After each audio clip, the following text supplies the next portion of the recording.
on Curt and Mark. So Curt grew up in the town of Canton, South Dakota, which is a population of 2,600, to a veterinarian and a housewife. I'm reading right word for word. His dad was on the board of the hospital for many years and learned how interesting the setting was. After an undergraduate degree in health administration, he went on to get a master's degree at the University of Missouri. It was there that he met his wife, Lisa, and they have two daughters, now 27 and 24. After being in a large hospital system and working in Denver and Phoenix, Curt and Lisa wanted to move back to the upper Midwest to raise their kids. Curt took a position with Avera to help provide services to rural hospital CEOs and their boards.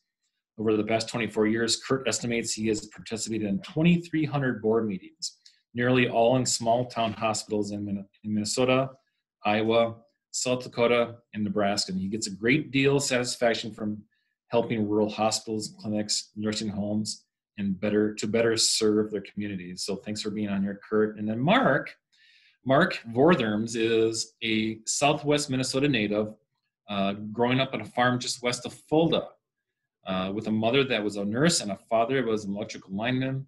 Mark completed his undergraduate degree at Augustana in Sioux Falls and later completed his master's degree at the University of Sioux Falls. He began his professional career in healthcare 20 years ago at Avera McKinnon in marketing, was the administrator and CEO of Divine Providence Health Center in Ivanhoe for 4 years early in his career, and has since served as the VP of Primary Care for Avera Medical Group in Sioux Falls. Mark is married to Sarah, a nurse, and has two active boys in Max and August, who are in 5th and 3rd grade. And I can understand the whole active word that you used as far as 3rd and 5th grade boys. So sure do appreciate everybody being on the call. Like I mentioned, we had 92 participants or people registered. Right now we're at 57, so I'm sure there'll be a few more people trickling in. But with that, I'm excited to introduce again Curt and Mark, who are with Avera Marshall. It's all you. You're going to want to unmute yourself. Let's see, there we go. Yeah, you guys might like it if I would have stayed on mute, but thank you. Mark and I have kind of orchestrated this, that I think I was going to start off the topic, a very important topic of the CEO search.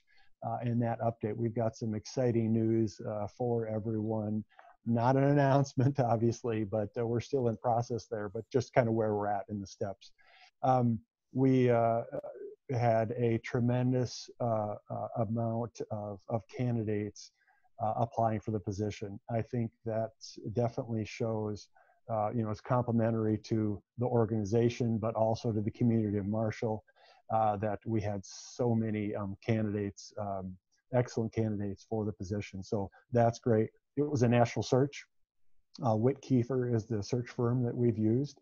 Again, we got a lot of feedback from many people here within Avera Marshall, some leaders within the community as well, as far as kind of what kind of background should we be looking for, what kind of leadership skills and kind of personality characteristics are everyone looking for. Gathered that all up and again began the search. We have a interview team at Avera. There's 6 executives on that team, and along with our board chair, Doug Olson. So those 6 people are doing this kind of the narrowing down, so to speak. They have interviews, I believe it was on Monday, Tuesday, and Wednesday. And they were going to identify potentially, if out of that pool, who our 3 finalists would be. And so if everything kind of goes to plan, we hope to have those finalists here on site before Christmas. Again, logistics happen and people's schedules and so forth might not allow that. It might be right after the first of the year, but that's the goal. And so those 3 candidates will be here, and community tours. If they have kids, they're definitely going to want to have school information, maybe school tours. And we'll have a full facility tour. And then obviously there's going to be time for interviews. Bob Sutton, the CEO of Avera, has agreed to let our senior leaders, administrative council, do interview the 3 candidates. Also, the physician leadership will have an opportunity to interview and ask questions. Those 2 groups are going to provide input to the final decision-making authority, which is the board. So the board at Avera Marshall region and Bob Sutton will do the interviews, obviously taking input from those 2 groups, but they will be making that final selection. So I think we've got a good process, and it's a great opportunity. I think we're going to have a really good CEO. When that CEO will be available, generally they have to give 30 days notice. It could be longer than that. Sometimes they've got to wrap up projects and so forth, so it might be a little bit longer than that. But again, hoping first part of February, maybe it's even into the end of February. So that's the CEO update. And I don't know, Brad, if you wanted people to ask questions in between each topic, we certainly can do that, and we Q&A at the end as well. But yep, that's a good question. In fact, Kaylee just put on the chat that anybody that does have a question, they are welcome to put it on the chat, and then we can kind of follow along and continue to ask those questions. We're not going to stop anybody from unmuting themselves and asking a question that way, though, too. Right. Sounds good. I think I'll take it from Curt. I just want to echo Curt's comments of thanking you, Brad, for allowing us to have this forum and to visit. I appreciate all of you attending and listening to Curt and I. Certainly, as Curt said, we're happy to take any questions that you might have. We want to make sure that we're answering any questions that are out there in the community. Next topic that we had talked about covering was just COVID. While we've got some time with you, thought it was important to take the opportunity to just talk about where we're at. We feel grateful that we're starting to see maybe a little bit of a plateauing over the past week or two. Obviously, we're concerned as individuals got together over Thanksgiving, do we see that plateauing start to go up again as we go into the future, but have been pleased to see some plateauing. I will say, even with that plateauing, I mean, cases of the virus have been steady and significantly increased through the month of November, kind of across the area and certainly across the Midwest. Our local hospital has been very busy with COVID. All Avera hospitals have been extremely busy. And again, if you're reading any of the news in Minnesota, the Minnesota hospitals continue to be very busy. What we've seen across the system, and whether that be Minnesota or the Avera Health System, ICU beds continue to be very limited, and staffing is tight. I think some of the same things that all of you are facing as business owners and leaders is staffing. Having those individuals that are out due to COVID or out due to the protocol because they've got COVID-based symptoms. I will say that's one area that Curt and I and the rest of the leadership team at Avera couldn't be prouder of the way our employees have responded to the needs of the community for our patients and our residents. We've had numerous nurses that have volunteered to work extra so we can have additional staff so we can take care of the community. We've had nurses working in the hospital that have floated over to the nursing home. We've had surge techs helping out on inpatient floors. Maintenance staff has been outstanding, moving beds and equipment wherever needed. We've had, this is where it's great to be in a community like Marshall and in the region. We've had individuals that have babysat each other's kids, so individuals could work. We've had a number of leaders that have volunteered to help out in the nursing home as we had staffing needs there. And the one thing that's been so great is just the teamwork. The areas that they've gone to, those individuals have been welcomed. The individuals that have worked in the areas where maybe they haven't historically worked, have felt a lot of, felt very positive about the experience and their ability to touch the patients. As all of you are aware, we've been preparing for the surge for months. I mean, really since back in March. There's been outstanding plans put together by the leadership at Avera Marshall. One of the things that's a little bit different from when we put those initial plans in place is certainly, resources have been utilized in a different way than they were back in March and April. Our clinics have been very strong from a volume standpoint. We're back in April and May, those volumes were down. If you remember, surgery from a facility standpoint was shut down at the state level. One of the things that we're so grateful for now that we had challenges with early on was just having the ability to have protective equipment, the masks and the gowns and all of those things. And we're in a great spot related to that today. So that was one of our major concerns previously. I think, again, this is the public service announcement from myself in healthcare, really to flatten the curve. We do believe and support individuals wearing masks and socially distancing and avoiding large crowds where they can. Practicing good health hygiene, good hand hygiene is extremely important. I think the same thing that we've encouraged and we've seen from our staff, which at times creates a staffing challenge, is, again, people are being vigilant when they have signs and symptoms to go get tested. So again, those are things that we see as being very important. We hope you as a community have felt some support from us as we've reopened on November 10th the collection center at the Carlson Street campus. So again, we've had great response from the community coming through that. That's open from 9 a.m. to 1 p.m. So essentially individuals that are in line by 1 p.m., we will go later into the afternoon to get those collections. So clearly the community has been interested in that service and plan to continue to provide that service into the foreseeable future.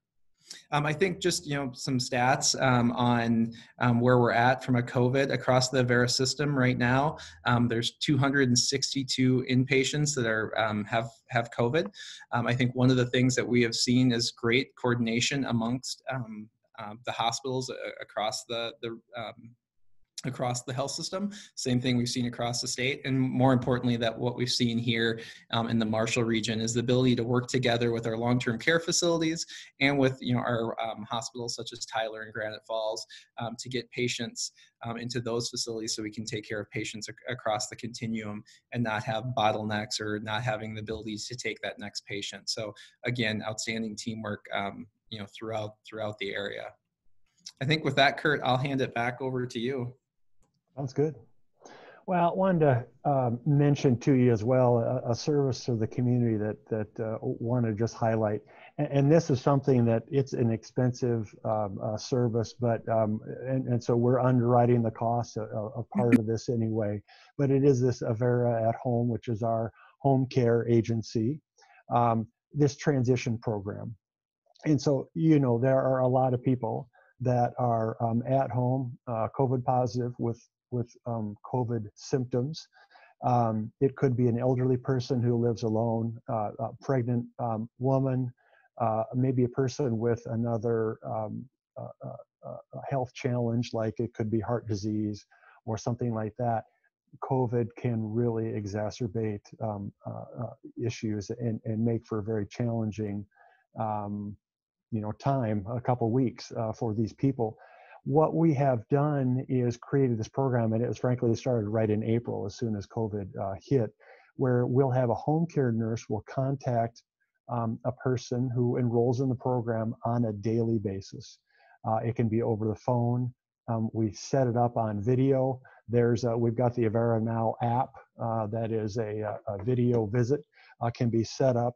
And that nurse really asks questions about how are you doing. Obviously, there are COVID-related symptoms that they really are monitoring closely. We send them pulse oximeters so they know how much blood how much oxygen is in their blood.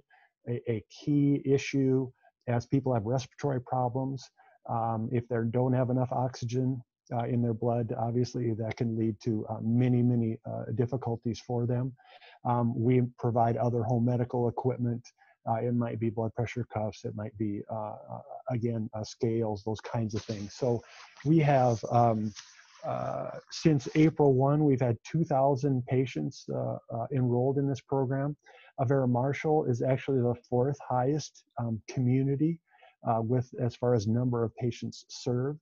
And at any time, right now, we're kind of at a peak. We have about 600 patients that are enrolled in the service. And so again, imagine phone calls, video visits, every day going to each one of those patients. And so we've really gotten great feedback. You know, they don't have to go into the hospital. They don't have to go to the clinic. They can stay at home, but yet they can still get that care from a nurse. And again, if additional interventions need to be made, that can be done. So that kind of monitoring has really made people feel a lot more secure that, you know, they're getting their health care while they're still at home. Well, I think to that point, Curt, again, you know, 1,200 some patients currently enrolled in that program. I mean, if you just take, you know, 10% of those, and if those individuals were inpatients, that's another 120 patients that would be in our system, you know, filling up one of those beds. You know, it's truly a remarkable program. Very proud of the individuals that have done that. You know, I think it's provided a lot of reassurance to those patients and families at home that there's someone there monitoring them as they go through COVID. So again, a program we're, as Curt said, very proud of as you know, we take care of COVID individuals. It's a program that's actually been highlighted nationally for the great work it's done. I think another piece I just wanted to talk about is obviously we've had some questions, and Curt, in my time here from the community about medical providers leaving Avera Marshall. You know, we know we've had some physicians and some advanced practice professionals leave over the last several months. Some of those departures were retirements, others were individuals leaving the community for a variety of reasons. I think, you know, what we're pleased with is while we've had that, certainly hate to see individuals leave the community or have those retirements because of how important it is to, you know, that relationship between a physician or an advanced practice provider and the patients. We are pleased that, you know, we've had some new physicians join the group and already making an impact. And we've also been pleased that we've been able to bring some additional services into the community. And we continue to recruit individuals that will come back and provide services here into the community, and hopefully a few announcements related to that in the near future. But just a reminder, you know, we were pleased to bring Dr. Anna Gregoire back to the community, a dermatologist, you know, first full-time dermatologist in Marshall, so a great service to provide. Amber Malakowski is a nurse practitioner who's going to provide cardiac services in coordination with North Central Heart. She's a Minnesota native. Sarah Rains providing care in geriatric, and nurse practitioner. I'm pleased in the community of Tyler to have Dr. Christopher and Michelle Reynolds, two family medicine physicians, join us, and they're living in Marshall. Kate Hegna in family medicine, Dr. Vang in general surgery. So again, a number of great additions that we've had to the community. I know oftentimes when we talk about the physicians and advanced practice providers, you know, one of the questions comes up regarding the Carlson Street campus and what we're doing with that location. Currently, as I talked earlier, that's our current collection site that we have. As many of you are aware, Avera Marshall has a building project as we've integrated those campuses on the Bruce Street campus. One of the things that we've done during Curt and my time there has been to really take a look at the plans as they were laid out. We've engaged with physicians, advanced practice providers, and leaders across Avera Marshall to see if that plan positions us well into the future for the growth that we have. We have a very aggressive recruitment plan for additional physicians and specialties to join the community into the future. I think as we've looked at that, we think there's some opportunities for us to make some modifications to that. We appreciate the support we've had from the board of directors to take another look at that, and currently are really in those planning stages as we look at, you know, the plan as it was set, and where we go into the future. So unfortunately not a lot to share at this time, but continue to work to add some space and capacity, really with the goals of improving, you know, patient experience, enhancing provider and staff efficiency and flow in the clinics, and positioning us well into the future. So really, you know, those are some of the areas that we focus on, and certainly as we have more information related to that, we'll be getting that out to, you know, the community and to the staff and physicians and leaders as well. One more kind of quick thing, and Brad, we want to be respectful of everyone's time. I'm sure you got other things to get through, but I did want to give another a bit related to COVID. We have a plan for, there's a lot of talk about the vaccine in the media, and as I think the media has been accurate as well. It is going to be very federally directed, and then the states will get their direction from the feds, and we will be getting our allocations of vaccines from the Department of Health in Minnesota. So we have plans together for that. I think that they're been fully vetted. I think we're going to be fully prepared for that. Who is going to get it first? Obviously, is there's question marks there, but they've been pretty consistent so far. The feds have been that our most vulnerable people within the population is who's going to be prioritized first, and healthcare providers will be prioritized up there as well. And so again, we've got a good plan in place that we're going to be fully prepared for that. Another point regarding, I think it's important to let everyone know about, we are continuing our safety improvements to the facility when it comes to COVID. In about mid-November, and actually it was a little before that, Kevin Schroeder, our director of maintenance, kind of discovered this product, an ionization equipment that you can put in the ductwork that frankly kills the COVID virus. It kills bacteria. And again, there's a lot of science to it that I don't know about, but it essentially breaks down proteins within those organisms, rendering them harmless. And so we have those ionizers are in the ED. They're throughout the nursing home. They're in the clinics. And we are basically adding those on about a weekly basis to all areas of the organization. It will be within Marshall, but also Tyler and Granite Falls. That's going to be about a 60,000, somewhere in that neighborhood, investment using that equipment. But again, anything that we can do to make our building that much safer, and any of those airborne particles are going to be rendered harmless to us. It happens to take care of smells, mold, all kinds of good things. So we're really happy that Kevin found this equipment for us. And frankly, we lifted him up, and throughout Avera, he gave a talk to his peers about the merits of that technology. And so it's going to be implemented throughout Avera as well. Brad, kind of back to you about any areas that we missed. We'd be happy to talk more, but wanted to open that up or invite you to ask us any questions. Sure, and I absolutely open the floor up for anybody to chime in with a question or just put it on the chat. It's really easy to do. I know that Avera is now 100% functional. Obviously, they had a few restrictions early on in the whole COVID process. So you've obviously had to make a lot of adjustments after that. Now, I'm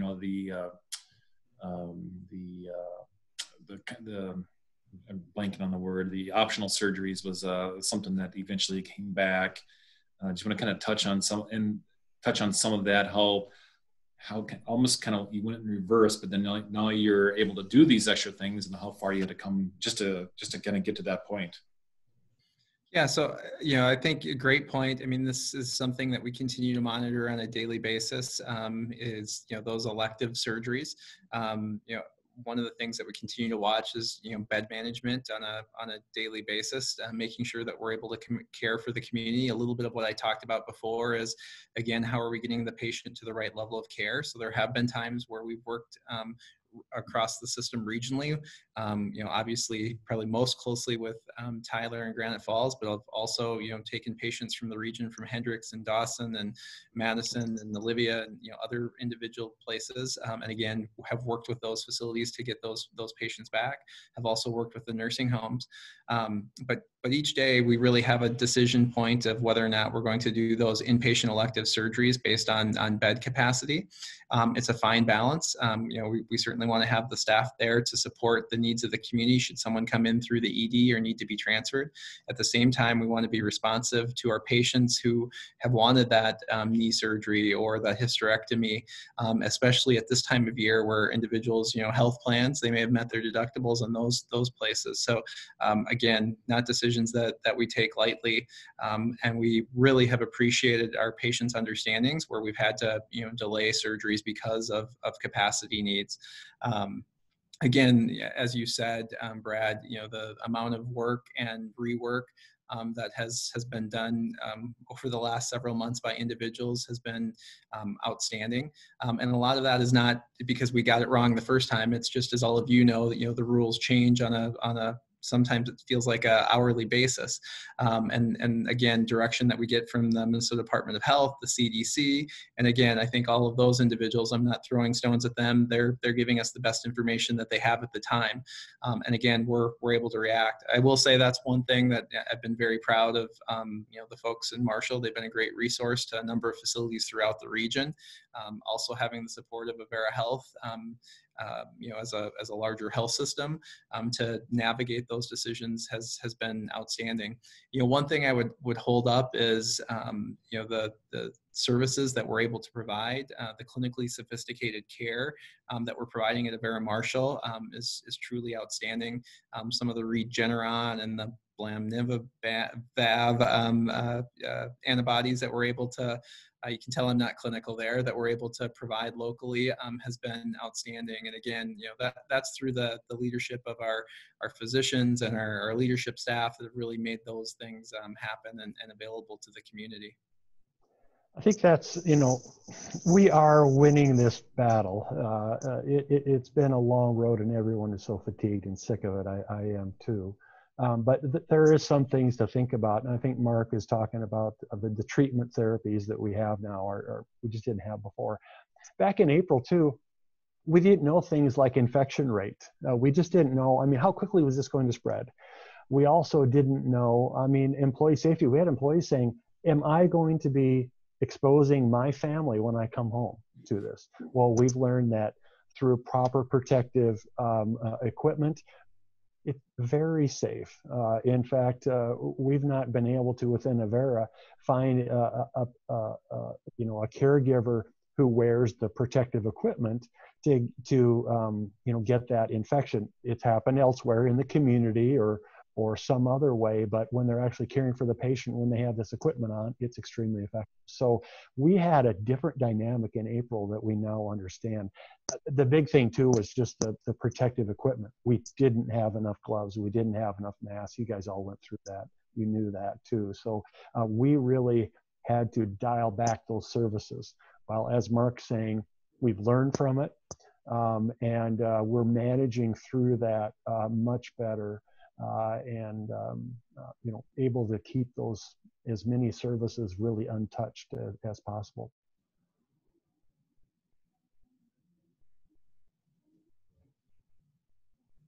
Brad, I think you talked there, but we couldn't hear you. Looks like you're up, but. Can you hear me now? Yes. Yeah. Okay. Who else has questions for Mark or Curt or both?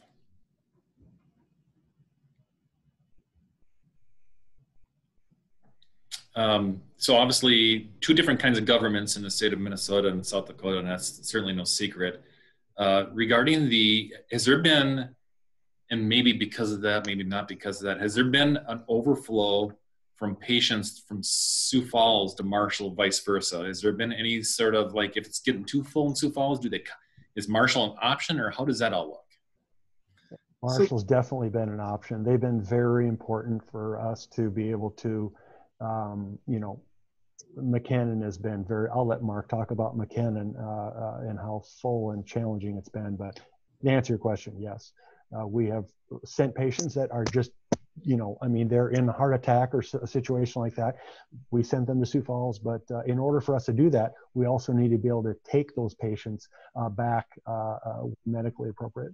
Go ahead, Mark. I know you got some. Yeah, no, I think, Curt said it well. We certainly have had patients from South Dakota that have come in and stayed, as an inpatient at Avera Marshall. I think what we've tried to do is, regionally do that. We've had patients, just across the border. We certainly haven't had patients that I'm aware of come from Pierre or Yankton or those types of areas, but more along that I-29 corridor. Certainly, we've had a few of those patients that have come to the Marshall region. Just as Curt said, some of it's again, how do you get the right level of care that's needed by that patient to the right institution? So that's one of the things that we continue to work on, as well as if you need that higher level of care in Marshall and we're close to capacity, are we able to transfer that patient to another facility that can provide that care safely and appropriately? Same thing for us. There's been times where we've had to send patients to Sioux Falls, and those, they've really needed to offload a patient that can be treated very well by our folks into the Marshall facility. So I do think, certainly, there's no questions that Curt and I won't answer. If you want to throw them out there, we might say we don't know the answer to that. We can still play the new guys card for a little bit here. Certainly from a communication standpoint, we are open to that. If there's questions or concerns that you have, both of us would welcome your insight or your input. Also, again, if it's just a piece of insight that you think it's important that you would like Curt and I to hear, our guess is we've heard most of it, but we don't want to just assume that. So we would absolutely welcome any input that any of you have.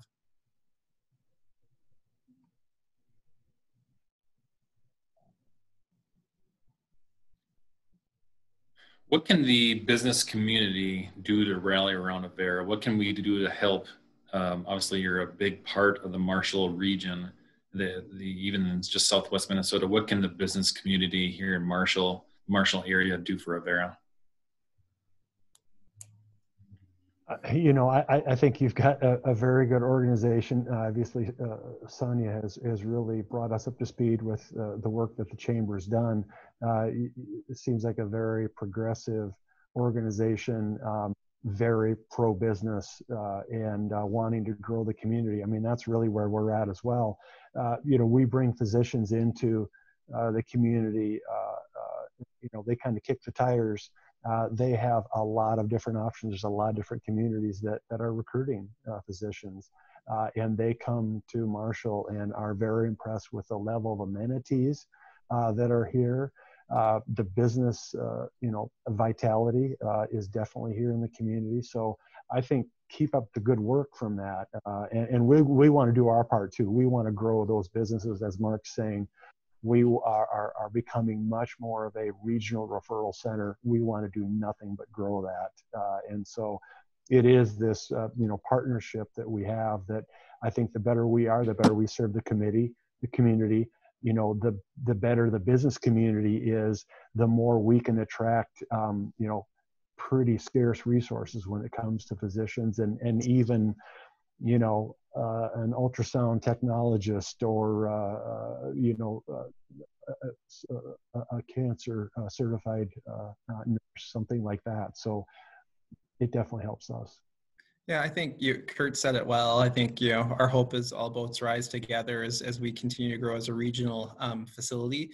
That's because of all of you in the business community helping us do that by attracting the individuals that you attract to your businesses as well. I think, as we continue to recruit physicians and medical professionals, I think our ability to reach out to all of you if they've got a spouse that works in one of your businesses, or again, how can we find that mutually beneficial? I know staffing for all of us can be a challenge. So again, we hope to be good partners with all of you as you have those individuals coming into the community as well. So we look forward to continuing to work with you.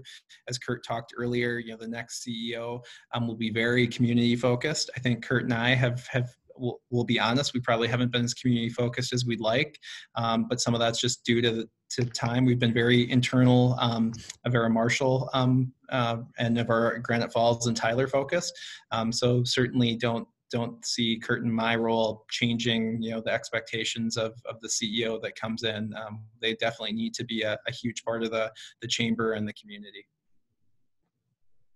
don't think you're giving yourself enough credit. You certainly made the rounds just about a month ago, trying to visit with many of the business people as you can. And I sure do appreciate that.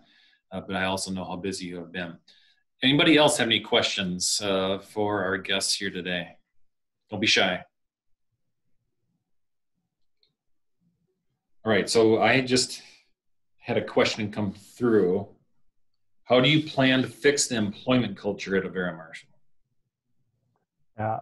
That's been a top priority. And I'll tell you, the thing that Mark and I have really kind of grown up our career within Avera. So the mission of Avera has been something that we have really made a priority. And because it's really kind of the center of our culture. Being, our mission, I can't say it word for word, but essentially we're the hands and feet of Jesus. And we are a faith-based organization. And, it takes to heal someone, it's not just physical, it's emotional, it's spiritual, it's social. And so really making sure that we provide all those aspects of healing to create that healing environment. And it starts with our mission. So we're starting just on Monday. We're going to be doing daily prayer. If you're here in the facility around 6:45, 8 o'clock in the morning, we'll have our daily prayer, a small reflection in the prayer. And then in the evening as well, we're going to be providing that. I can't remember, Mark, is that like 7 or 8 o'clock in the evening, I think. So that'll be heard throughout the hospital, in the nursing home, within Granite Falls and Tyler as well. So that's something, the region has been good about starting meetings with prayer, but we're doing that more so. There is also kind of a leadership development that we do that's associated with the mission that we have, kind of hour-long mission development meetings each month as well. And so we've started those up. So that's been a significant culture, I think, change that we've made as well. The last thing I'll say, and then Mark, I know you got a couple things too, is Mark and I have really tried to emphasize we need to hear input and ideas from the management team and from staff. And the more Mark and I shut up and let other people talk, the better off we are. And so we have really gotten just everyone's been very open to saying, here's what I think is really working. Don't mess this up. And we're respectful of that. And here's some other things that we'd really like to see change. And it's been a wonderful to see people really step forward. And I would say, the first week we were here, Mark and I said, we're asking you to trust us. We haven't earned that trust yet, but we're asking you to trust us. We will take what you say. We want to hear it. And, it's not going to be used against you. But we want all those ideas to come forward, and people have really responded well. Yeah, I think, Curt, you said that well. I mean, I do think, one of the emphasis Curt and I have had has really been, focusing on the mission. So I think it's, again, how do we let everyone that works there make sure that they can answer the question of, how in whatever role you have, are you serving the ministry? How are you the hands and feet of Jesus in providing that care? It gets back to, living the values of compassion, hospitality, and stewardship at Avera. So each one of those, how do we do that? And then it's our goal is that we model those behaviors and those values as we go forward. Our hope is you're hearing positive things about, the time that Curt and I have spent there, but I would say, it's about us empowering the leaders and the staff there, and really, hopefully if there's anything that Curt and I have done that's positive, it's that we've empowered those individuals to make the decisions and make the right choices, and through that we think that will help. I would say, I believe just through the teamwork I've seen, as we've had asks for individuals to step out of their comfort zone through COVID, I'm hoping that we continue to build that culture of teamwork and and individuals, feel good about that. I would tell you the question that you asked, Brad. I'm glad someone, sent that forward for you to ask. I mean, those are the types of things that we need. I think Curt and I, as Curt said, I mean, there's a couple things we've told people is one, we're asking for your trust. We know we haven't earned it. We want you to continue to communicate with us. And it's great to hear if we're doing a good job. It's probably more important if something's happening that you're not understanding. One, doesn't mean it'll necessarily change, but it means we haven't communicated it well enough. Or maybe there's a piece of information that we're missing. So we truly would like, more questions like that challenge us to think, do we need to do something different, or how do we move forward in the future in a different way? So certainly appreciate whoever asked that question for bringing that forward. And if any of you on the phone, again, have additional feedback for us, we would welcome it. Yeah, and then people can email me. I do have Curt and Mark's email addresses where I can reach out to them. I did have another question come through on the chat, but it's just a direct message so the whole group doesn't see it. Question is, are there any plans to make Avera in-network for individual Blue Cross Blue Shield insurance? Currently in our area, Sanford is the only network provider for individual insurance. Again, that is a network that has been closed. We've certainly had conversations regarding our ability to get into the network there and have not had success in achieving that. So certainly as employers, if you want to help put some pressure on Blue Cross Blue Shield with us, we'll be right there with you. Anything else to add, Curt? Yeah, I think I would just say we're seeing more of that in other areas as well. And Mark and I had our meeting with Bob Sutton here. We had one a couple days ago, but a couple weeks ago, we talked about that, and Bob said, we absolutely need to have we have a strategy, a payer strategy, an insurance payer strategy in Southwest Minnesota. We need to look at that, and we need to revamp that. The rules have changed on the playing field, and we need to respond to that with our own. Frankly, we had a strategy, but we didn't think we'd need to implement that. So we are probably really moving up that strategy that we kind of had on the books. So yeah, we're going to be doing our part as well. But as Mark's saying, any pressure that could be provided by the public helps to move the ball too. Anyone else? Can you talk for just a moment about the antibody screening, its accuracy and what that means for the community? Yeah, you hear a lot about different COVID tests and screens that are out there.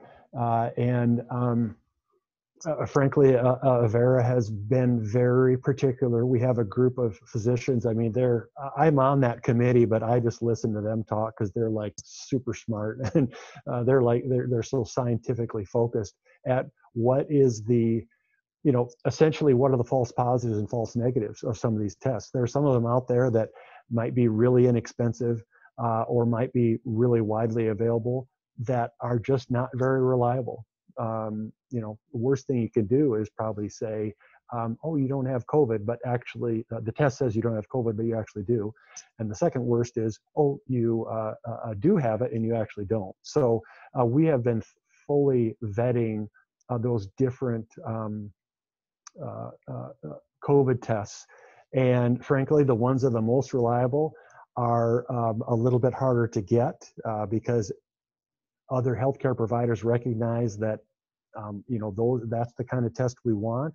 So everyone in the world wants these. So we're battling to get our own allotment of supplies, of the processing that we have to do in the lab, that kind of thing. So we've been pretty careful about which tests we use, and that affects availability, and sometimes that affects the turnaround time for that testing. But we want to make sure that there is accuracy to extremely high degree when we provide that. So I'm sorry, I'm trying to outline some of the difficulties of that you just don't hear about as much with some of those screening tests that are out there.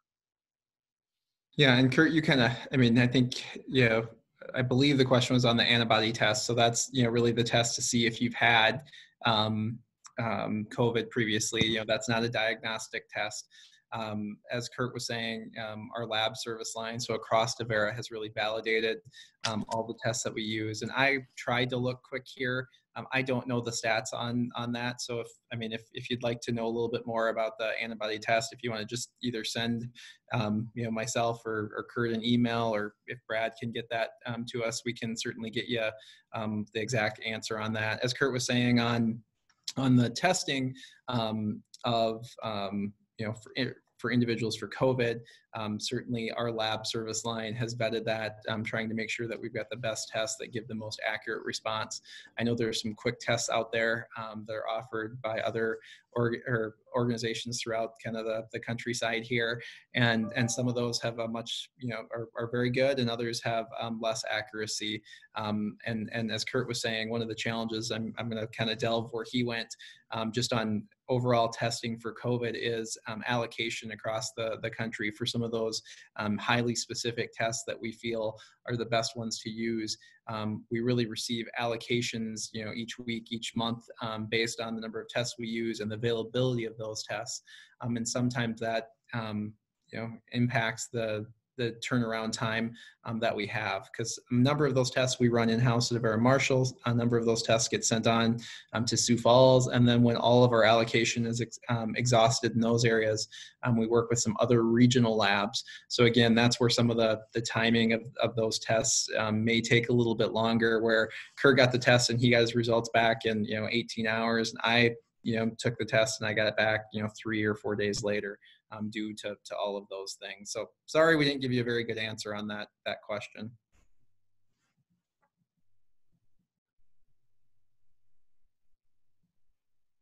Anyone else? Okay, well, I sure do appreciate everybody taking the time to join the call today with Mark and Curt. Mark and Curt, did you have any final thoughts or anything else you wanted to kind of in the call on today? I think it's just, I know Sonia was not able to be on the call today. She had death in the family, but glad she is a member of the board. And I'm glad I want to just recognize the work that she does. Stacy Newbeck, I see, is on as well. Stacy does a great job for communications. I'll send her a note. Here's kind of what I want to say, Stacy, for this update for leaders or something. And she makes me sound really intelligent. So I really appreciate Stacy and the great work that she does. That's all I had. I think, Curt said that well. I think, in closing, I would thank all of you guys as the business community and your support of Avera Marshall as we've gone through the pandemic here.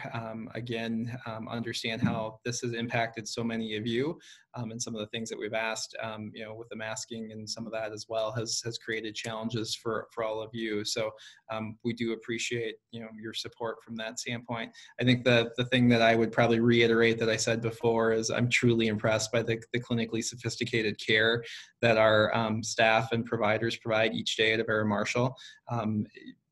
It's truly incredible. The other piece is I would just manage up each and every one of them. As Curt talked earlier, this has been a scary time for all of us. I know some of our staff members, at times have felt shunned by their neighbors and friends because, they don't want their kids playing with the healthcare worker and all of that. So if you do see one of the healthcare, employees of Avera, please thank them for all they've done. We've asked them to do a lot, and we are very appreciative of the great work they've done. Well, good. It's 12:50. We're going to get done here a little early. So again, thank you all for dialing in today. Again, thanks Mark, Curt, Stacy, Keely for helping put this together. And maybe we'll do it again. But again, thanks everyone for coming, and have a good rest of the Thursday. Take care. Thank you.